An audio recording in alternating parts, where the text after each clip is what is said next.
All right, getting prepared for a minor emergency sounds complicated enough as it is, but preparing for a disaster, a major, either global or continental disaster, is absolutely downright overwhelming. Most people quit before they even begin, but it's actually really easy and inexpensive. You just have to take it one bite at a time. Approach getting ready for something gradually and in stages. Don't jump directly into the deep end with, oh, we got to have a doomsday bunker. Don't start with what the government is now ignoring, the basics, okay? This is Maslow's hierarchy. This is what we need to have a society and live. And you begin at the very bottom of the sections of the pyramid: food, water, shelter, health, finances. This is where it all begins. Eventually, you could go into depth the farther up on the pyramid, but these two are essential. Let me just say, we found a website while preparing this show for you. It's called theprepared.com. They're not a client or a sponsor of this program, so I have nothing to gain from that. But like all of our sponsors, I really believe what they're doing is great. We have links to their pages up at glennbeck.com, and you can click directly on the items that we're going to talk about here, and you can even buy them directly to continue your prepping plan if you want. Again, I'm not making any money on this. It's a separate website. It is the easiest way not only to get started, but to make sure you stay on your plan and move forward with it. So let me go back to the bottom of Maslow's hierarchy. Preppers have their own kind of language for this. They call it the rule of threes. You can survive without air for 3 minutes. Don't get into a coffin. You can last 3 hours with shelter, without shelter in very bad conditions. You can go 3 days without water, 3 weeks without food. Maybe some of us could go a little longer. You lock these three down, and you're 90% of the way there. This is what we're going to concentrate on. I also want to say, all studies show, and think about what happened in New Orleans just a few years back. You have 72 hours to get to safety. After 3 days, bad guys start to appear because they realize nobody's coming to help. All right. So let's concentrate on the threes here. These are the 6 basic steps to start prepping, okay? The first one is build a solid personal finance and health foundation. I'm not doing that one. I need to. The best way to insulate yourself in an economic crisis is to get as debt-free as you can. We also need to get into the financial position where we can dedicate a few extra dollars every month to advance our prep plan. Don't overspend or go crazy. Don't do it. Just do what you responsibly can. We also need to make sure that bad health won't get in the way of surviving when it's needed. Can you walk a considerable distance if needed? Nope. Can you carry things that you used to just throw in the car? Nope. Finances and health are at the top of the list. Now, second one, get your home ready for 2 weeks of self-reliance. The government used to say 72 hours, but we saw in places like New York after Hurricane Sandy, that's bullcrap. Some cases, people were out of power for up to 2 weeks. The next one is bug out. Have go bags. Okay, we're going to get to that here in a second. When you look at what you need to get your home ready for 2 weeks, you need 15 gallons of water per person. That's 1 gallon person per day. For 2 weeks, you need 23,000 calories per person. That's 1,500 calories per person per day.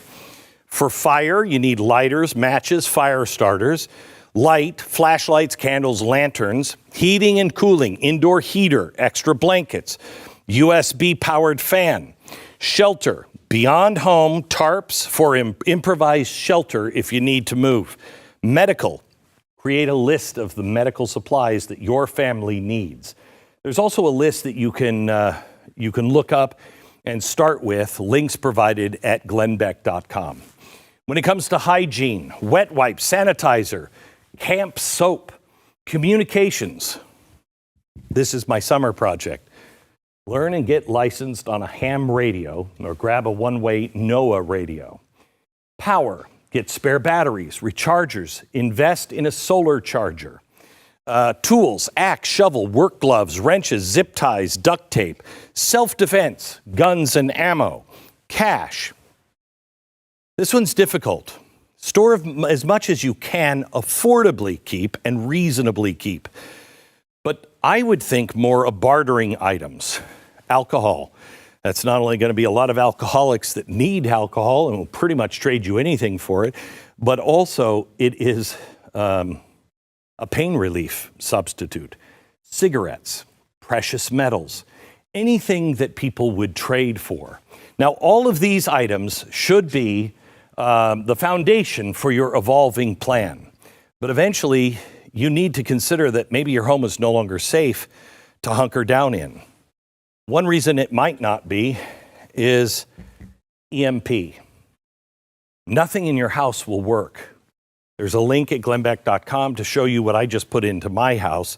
I mean, I may have overdone it a little bit.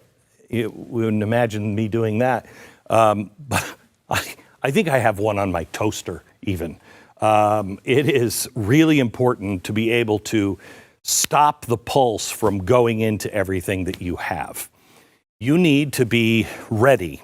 And you also need to be able to bug out, have a go bag.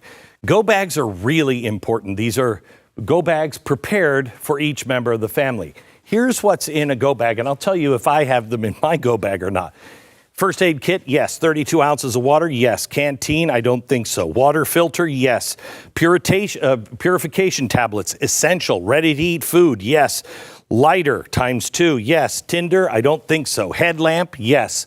Field knife, yes. Multi-tool. Cordage, 50 feet, I don't think I have that. Tarp, yes. Waterproof paper and pen, nope, didn't think of it. Personal documents, really important. Cash, condensed soap, toilet paper, nail clippers, nope. Hats, socks, top, base layer, pants, underwear. People don't even think of this stuff. If you're living in a place with 4 seasons and you got to go, what season are you going in? Do you have the appropriate clothes? What's not on this list? Shoes. Really comfortable, durable, like hiking shoes for every member of the family. Jacket, bandana. Of course, I have one of those. 1 or 2-way radio, USB charging cable, battery pack. I don't have that. Respirator. I don't have that. Trash bags ×2 and storage bags. Here's the most important. This weighs about 20 pounds, and everybody in your family carry 20 pounds. Next, prepare for emergencies away from home. Exercise your Second Amendment right to protect yourself. Have a plan for the whole family to rally together and get back home. Learn core skills, so important, and practice them. Core skills with just the gear. 6 is share what you've learned. Build a base of like-minded friends and family. I personally think none of this is even good. There are between 20 and 30 million people now that are part of this community, and a lot of them are way ahead. You want to be a part of this community, and every single community should be coming together. Remember, that's 10% of the country that will be prepared. Going to be a lot of people that need help. This is how you begin. But it doesn't mean everything has to come together all at once. Start small. Gradually check things off the list. You have things for a bug out bag. You have most of this probably in your home already. You'll be ready for 2 full weeks of self-reliance. Then, after you have that, then take the next step. An attack on the power grid could knock power out for 18 months or longer. I don't even know if I'm prepared for that. Oh, yes, I am. Honestly, I don't know.